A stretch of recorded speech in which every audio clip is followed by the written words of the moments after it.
হযরত মরিয়ম আলাইহিস সালাম ছিলেন একজন পবিত্র ও মহান নারীর উদাহরণ, যিনি আল্লাহর বিশেষ অনুগ্রহে হযরত ঈসা আলাইহিস সালামের মা হন। তিনি ছিলেন ইমরানের কন্যা এবং ছোটবেলা থেকে আল্লাহর উপাসনায় নিজেকে উৎসর্গ করেছিলেন। তার লালন পালনের দায়িত্ব নেন নবী জাকারিয়া আলাইহিস সালাম। আল্লাহ তাকে বিশেষ রহমত ও বরকত প্রদান করেন এবং তার প্রতি ফেরেশতারা খাবার পাঠাতেন। আল্লাহর হুকুমে ফেরেশতা জিবরাইল আলাইহিস সালাম তার কাছে এসে ঘোষণা করেন যে তিনি এক অলৌকিক সন্তান জন্ম দিবেন, যার নাম হবে ঈসা আলাইহিস সালাম। এই ঘটনা শুনে তিনি বিস্মিত হন, কারণ তিনি ছিলেন পবিত্র ও অবিবাহিতা। কিন্তু আল্লাহর ইচ্ছায় তিনি গর্ভবতী হন এবং একা একটি খেজুর গাছের নিচে হযরত ঈসা আলাইহিস সালামের জন্ম দেন। ঈসা আলাইহিস সালামের জন্মের পর লোকেরা তাকে অন্যায়ভাবে অপবাদ দিতে শুরু করে, কিন্তু তখন শিশু ঈসা আলাইহিস সালাম অলৌকিকভাবে কথা বলে উঠলেন। তিনি বলেন, আমি আল্লাহর নবী।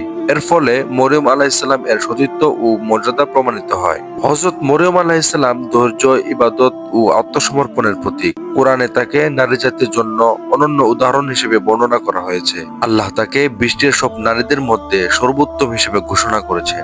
বন্ধুরা, এমন সুন্দর সুন্দর ইসলামিক গল্প শুনতে আমার চ্যানেলটি সাবস্ক্রাইব করে পাশে থাকুন। ধন্যবাদ।